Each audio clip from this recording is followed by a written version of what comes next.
Welcome back, everybody, to the first video where we have gone full-time. Thank you for everyone who's been supporting it. This is exciting.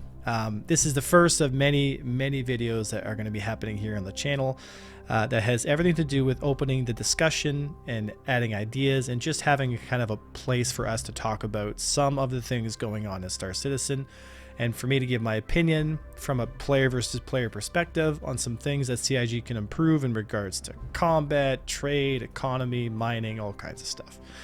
Now, I will say this. This is my opinion. So God forbid I have a different opinion than some other people. I'll try to explain my point of view. This is not to say that CIG should do these things or that somehow, people are going to be working behind the background to get these things done. I'm not a developer. I'm just a person who loves the game and gives his opinion. Okay, so that being said, don't flip out if I have an opinion that is going against the grain, but at least I'll try to explain kind of how I see it, so that maybe people can add to the discussion as we all kind of figure out what's going on with this six-headed hydra of StarCitizen. Anyway, I wanted to talk today a little bit about the economy and trade as it currently stands right now, and table some simple ideas that we can change in the current build of the game so that we can have a better experience with what we have right now. I understand that the economy is still something that's being developed by CIG. I'm very aware that they want us to test salvage mechanics and the new stuff that they put in, and so they're giving incentives to, do the things that they put in the game. But I come from a standpoint that if CIG wants a healthier game, a healthier experience, if they want to bring more people into the project, if they want to keep their player base happier, which, I mean, your fans and your players should always be number one. I mean, I think if you're making a product, your customers should be the important part. And I think these simple changes could go a long way at improving the gameplay that we have now, and maybe getting more people involved in some other aspects of the game that maybe they wouldn't have gotten involved in the first place. So, currently the state of hauling, as far as I understand it, is, you've got gold, you've got all these other locations on Microtech, on ArcCorp. You can do shipping, hauling from all different locations. But a lot of times what ends up happening is people end up going to an external website, finding what the best price per hour or price per haul shipment item is, and just hauling as much of that as they possibly can.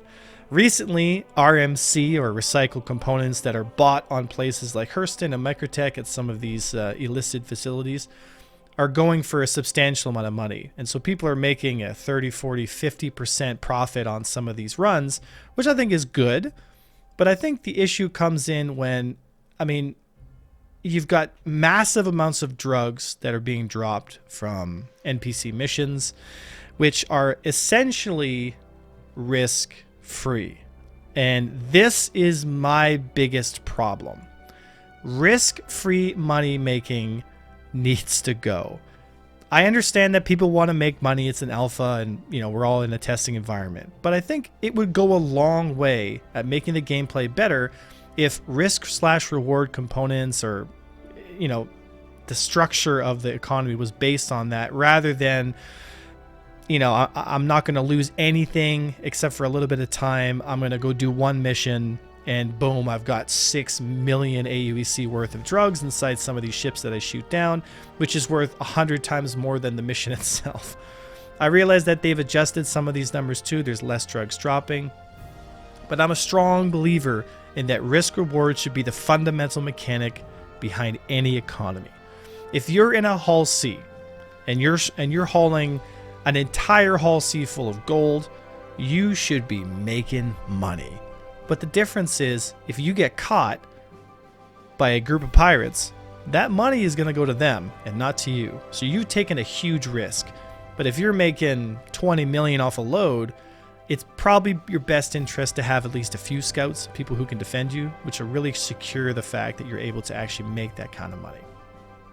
That's just my point of view, and I think that the game honestly, truly, fundamentally needs AUEC sinks. And what I mean by that is I need something to spend my money on. Like, I have nothing to spend my money on. I can buy ships, sure, but you do a few missions and boom, you've got millions of credits. You buy pretty much all the ships you want and you're good to go.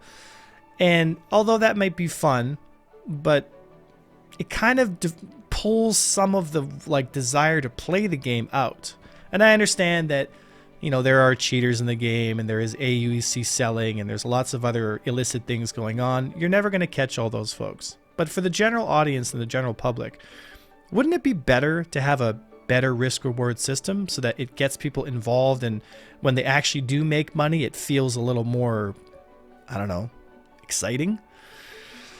Maybe because I'm mostly into PvP, maybe that's what I'm kind of, basing my opinion on. But, I've been around the community for a while now, and I've met a lot of folks that aren't invested in PvP at all who kind of feel the same way.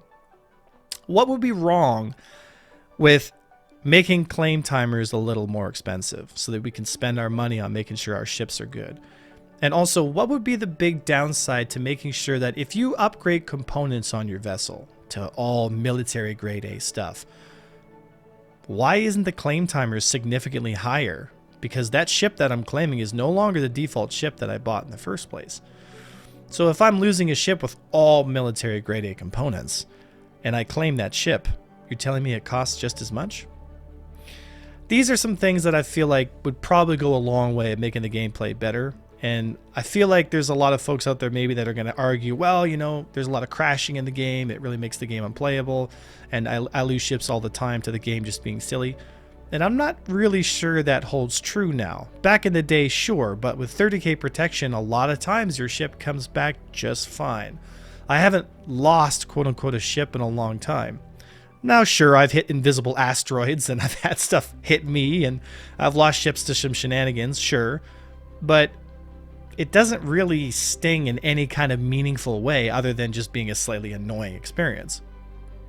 So my question to CIG is, why not increase the claim cost timers for some of these ships? Perhaps maybe leave the rookie ships out of this, because if you're a new player, you want to have a relatively low bar to get back into the game. But some of these bigger ships like the Hull C's and the A2, M2, those should cost a little more. And I feel like the game would probably be better off if we had stuff to spend our money on. Either that or maybe give us a wipe. Anyway, these are my thoughts, guys. I think the risk reward really needs to make its way back into the game. I think with the tools they currently have in the live build that we're playing with right now, it's very capable for them to just tune some of these numbers, make it more risk reward, and understand that when you have anything in the game that is a free or risk-free way to make money, that will be the meta in which people make money. If you make drug drops on some of these missions, which cost people nothing to do, people are going to be focused around doing that. So maybe consider the money you spend is going to make you more money in the long run. I like the idea that we had way back in the day with the old original Jumptown. CIG, I feel like, has been scratching their head for a while now, feeling like, how do we get that old fire back? Well, the whole reason Jumptown worked all those years ago is because when you went to the drug lab, you had to spend your money, your hard-earned AUEC, so that you could buy drugs and then ship them somewhere else and sell them. But you made some good money. And the thing is, when you have something to lose, now the excitement gets involved. Now the adrenaline starts to pump. Now the people start thinking, you know what? Maybe I'm going to get a couple guys with me because I don't want to lose this load. But when you've lost nothing, when you've risked nothing, and you get a whole bunch of money in your ship, it kind of sucks the fun out of the game. Anyway, folks, that's my opinion. Please don't burn me at the stake. These are going to be one of many, many, many opinion and kind of discussion pieces that I want to put out there, because I've been wrestling with some of these thoughts for a while now. And to be honest, I feel like the best way is just to kind of bring it out, because maybe some people inside themselves will look at this video and think, you know what, maybe A1's got a point here. Maybe we can adjust some of these numbers. Or I could be wrong. Either way, I want to put it out there for you guys to kind of wrestle over and talk about. Put your comments in the discussion boards. Please be kind. Some people flame for no reason, but Anyway, folks, it's the first step in a big adventure. And also, please consider checking out this video here at the end. It's a very, very important video, guys. Thank you so much for watching. My name is Avenger1, and I'll see you next time.